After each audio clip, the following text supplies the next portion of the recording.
Alright guys, MTech Guy here. Ah geez, look how mucky my car looks, eh? Had a bit of bad weather come through here recently. I think I'll have to give it a good clean once I've shot this video. Now the sun's stopped blazing for like 5 minutes. But anyhow, in today's video we're going to take a look at a few tips and tricks with your E60 M5. So when I say tips and tricks, I'm not going to muck around here pretending that these are the secret hidden features or something silly like that. You know, this information is widely available out there, but it always surprises me how many owners will own these cars for a number of years and be totally oblivious to a few of these things. So you might have heard this all before, you might learn something along the way, but anyway, let's get into it. Now then, my M5's a 2005 model, so this was really early in the production run, and these actually came with a real diamond key, unlike the later models which came with the key fob, the square one, and the push button start. But either way, it doesn't matter, they both achieve the same thing. So the car's currently locked. If you press and hold the unlock button, winds all the windows down there, look. So that's great on a hot day if you want to let all the hot air out the cab without having to jump in the car or get in and individually press all 4 buttons to wind the windows down. So you can do that from outside the car, let all that hot air exit the cab, and then you can give it a few minutes before you jump in there. And it's exactly the same when you come to lock it. You hold the lock button down, that'll roll them windows back up for you. How about that, eh? Now then, on the subject of locking the car doesn't just have the switches in the doors, under the hood and the boot lid to signal forced entry. It also has a motion sensor inside the cab and tilt sensors. So the motion sensors there, if some rotten thief wants to get through the glass there, breaks the window, sticks his arms in there, it'll set off the motion sensor, set the alarm off. And also if someone wants to drag the car away, lift the front end up, put it on a truck, whatever, that tilt sensor is going to let you know about that also.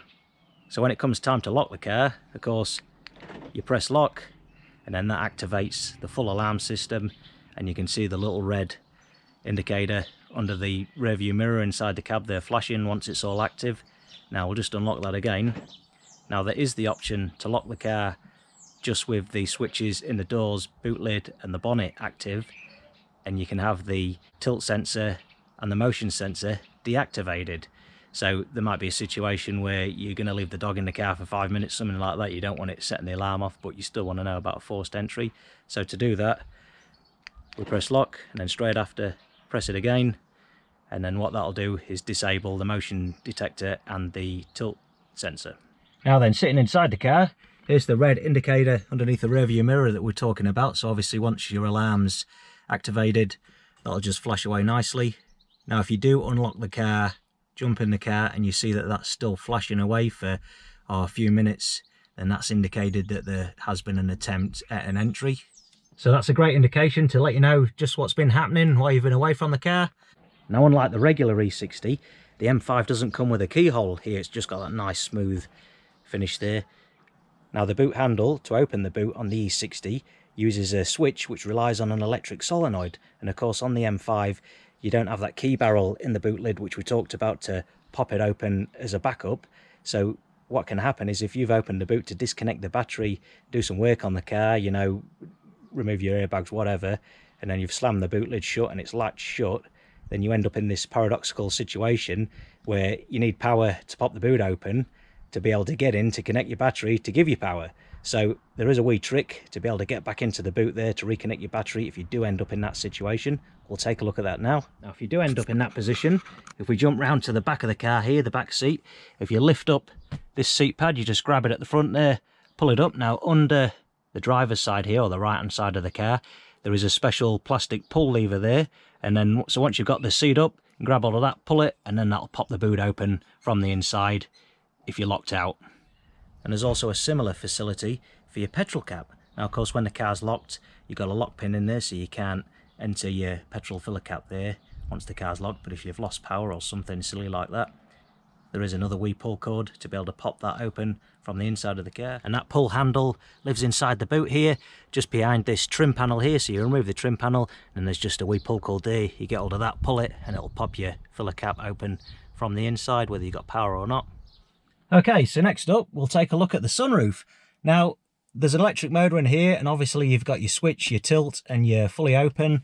Now, if that electric motor was to fail, or you're in a situation where your battery died and you haven't got any power to the car and your sunroof was wide open, what you can do is grab hold of this panel and hinge it forward, and inside there's the facility for a mechanical override. So there's a special tool in the boot. We'll go and take a look at that now. So if we take a look at the toolkit here under the boot lid, just under the first aid kit here, that's your special mechanical override tool to open the sunroof from the inside. And then that just inserts in the keyway behind this panel here, and then you can mechanically open and close that without the need for the electric motor. Just a nice little override there, and then you haven't got to leave the car with the sunroof open. So if there's a bit of rain on the way, or you don't want anyone trying to sneak the way into the car while you're absent. So cool little backup feature. Alright, so next up we've got the car fired up here, and if we take a look at the mirror adjust button here, you can see that we've got that right hand switch pushed to the right hand side. That's just to select whether you want left or right. Now if you have that pushed towards the driver's side, whether your car's left hand or right hand drive, what you can do, if we look at the passenger side mirror there, if we select reverse with the gear stick there, you can see that that mirror will dip down, and that's great for performing a parallel park or whatever. You can see the curb, so you're not going to mess up your alloys. Real handy feature, which a lot of BMWs do have. Let's put it back into neutral. Cheer up! Okay, so next up we'll take a look at seat position memory. I know, just contain your excitement here for a second. So of course you've got all your adjustment buttons here, your electric adjustment. Now you've got your two memory positions here. So to memorise the seat position, what you can do, you press that, it glows red.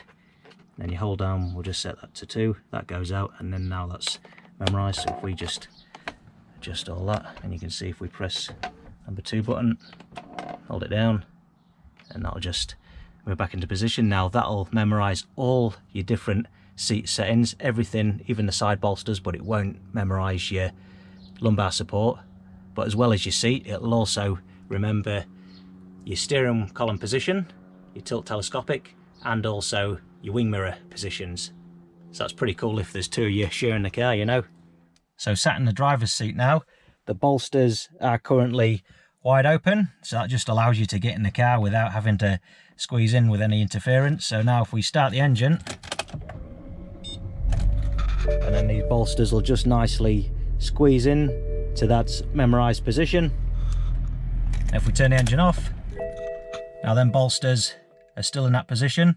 But now if we watch it with the camera here, when I open the driver's door here, you can see that they open up again, so they'll remain sort of closed up on you. You've turned the engine off, you've got your seatbelt off, they'll still remain in that closed position, but once you open the door, then bolsters will open wide open again, and then that just makes access nice and easy in and out of the car.